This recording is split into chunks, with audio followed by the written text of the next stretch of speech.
The calabash screamed that night. It was a deep, haunting sound, half cry, half whisper, that made even the spirits in the trees go silent. Ò dropped his hoe and stumbled backward, his heart pounding. He had only come to fetch water by the stream, but the god, smooth, round, and glowing faintly, was speaking. "Do not take me home, unless your heart is clean." The voice was soft but heavy, like thunder wrapped in a whisper. Ò froze. The night air thickened around him. Crickets stopped singing. The stream seemed to hold its breath. For a moment, he thought he had lost his mind. But the calabash spoke again. "Do not take me home, unless your hands fear no blood." He turned to run. Then he stopped. This was no ordinary god. It was carved with strange marks, ancient symbols his grandmother used to draw in sand when telling stories of Ò rúnmìlà, the spirit of wisdom and destiny. Ò swallowed hard. "Who are you?" he whispered. The calabash trembled slightly in the water. "I am the mouth that speaks truth." Welcome to this channel. Kindly like, subscribe and share for more. Ò was a poor farmer from Ife. His hut stood at the edge of the forest, where red soil met the whispering roots of tall Iroko trees. Every morning, he rose before dawn, tied his worn wrapper around his waist, and went to till the land. He was not a man of many words, but everyone knew him for his quiet strength and clean heart. He lived alone. His wife had died giving birth years ago, and all he had left was the farm she had loved, and a small shrine to Ò rúnmìlà where he prayed each morning. That night, after the whispering calabash spoke, Ò could not sleep. He lit his oil lamp and sat on his mat, staring at the strange god.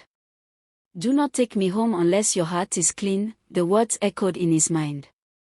He had done no wrong. His heart was clean. So why did the calabash warn him? When the first rooster crowed, Ò placed the god on his small altar before Ò rúnmìlà and bowed. "Spirit of wisdom," he prayed softly, "if this is your doing, show me what to do." A sudden breeze blew through the hut. The flame of his lamp danced wildly. Then the calabash began to hum, low and steady. "You have found what many seek but few understand," it said. "Do not fear. Speak your questions, and I shall answer with truth." Ò blinked. You can hear me." "I hear all that is spoken from the heart," the voice replied. His hands trembled as he asked his first question. "Will my crop survive this dry season?" The calabash hummed. "Yes, if you share water with your neighbor's field." Ò frowned. His neighbor, Ajeneku, had mocked him many times, calling him Oberi farmboy. Why should he share water with such a man? But he obeyed. That week, he helped Ajeneku dig a new water trench between their farms. When the rains finally came, Ò's crops grew greener than anyone's in the village. People began to whisper, "Ò's land never fails. He must have charms. Or maybe the spirits favor him." Soon, the whispers reached the ears of the village chief, Oba Adegbimi. He sent for Ò. In the palace courtyard, under the shade of a large oak palm tree, Ò knelt. The chief's attendants stood around, their faces curious. "I have heard strange things about you," the Oba said, his voice deep and firm. "They say your crops grow even when others wither. Tell me, what charm do you use?" Ò bowed low. "Kobiyisi, it is not a charm. It is a gift from Ò rúnmìlà. A calabash that speaks truth." The chief's eyes gleamed. "A calabash that speaks?" "Yes, Kobiyisi. It answers only when the heart is pure." The court murmured. Some laughed, others gasped. "Bring this calabash to me," the king commanded. "I will ask it myself." Ò hesitated. "Kobiyisi, it warns that only clean hearts may touch it." The chief's face hardened. "Are you saying my heart is not clean?" Fear gripped Ò. "No, Kobiyisi. I would never."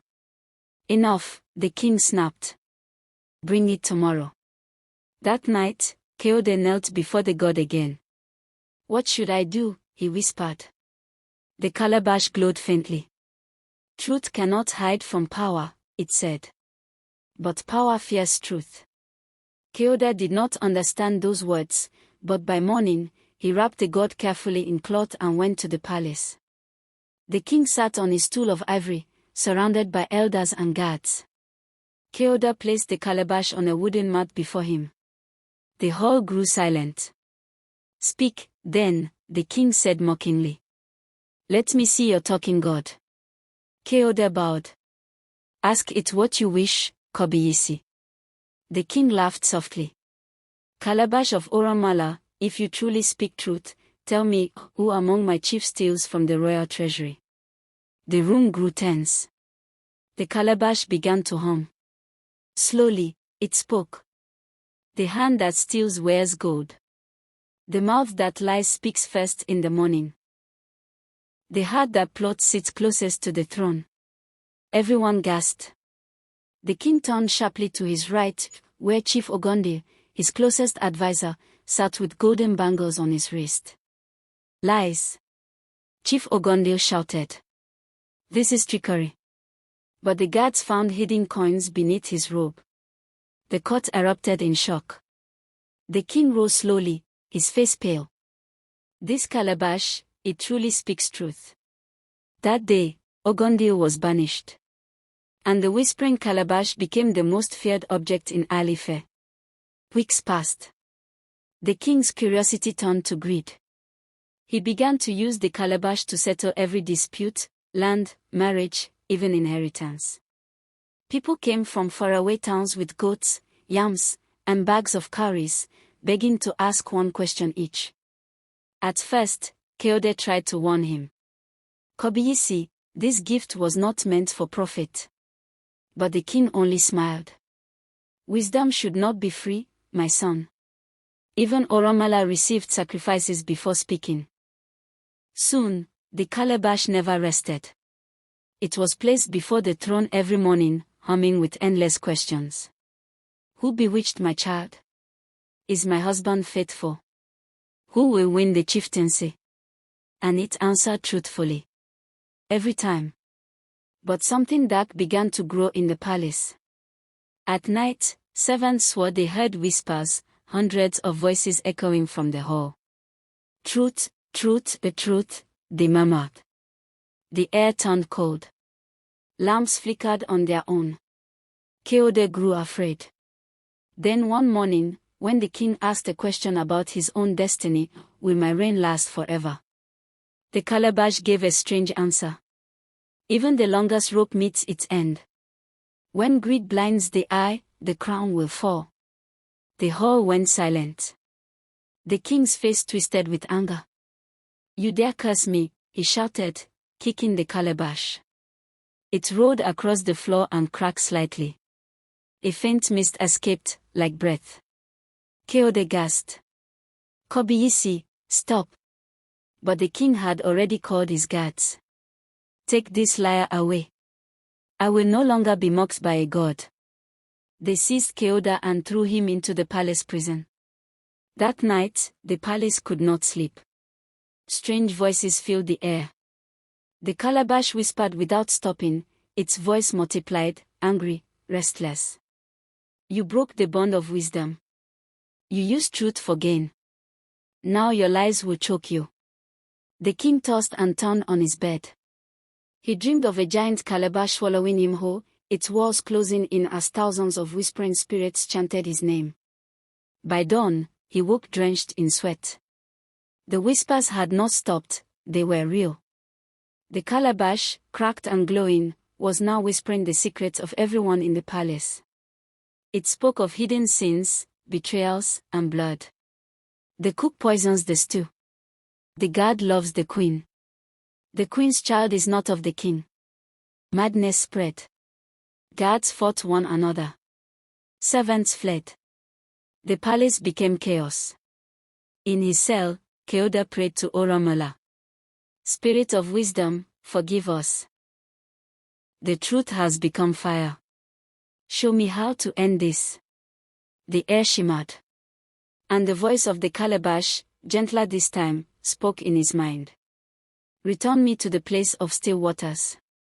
Bury me beneath the talking trees. Only there will silence return. Keoda understood.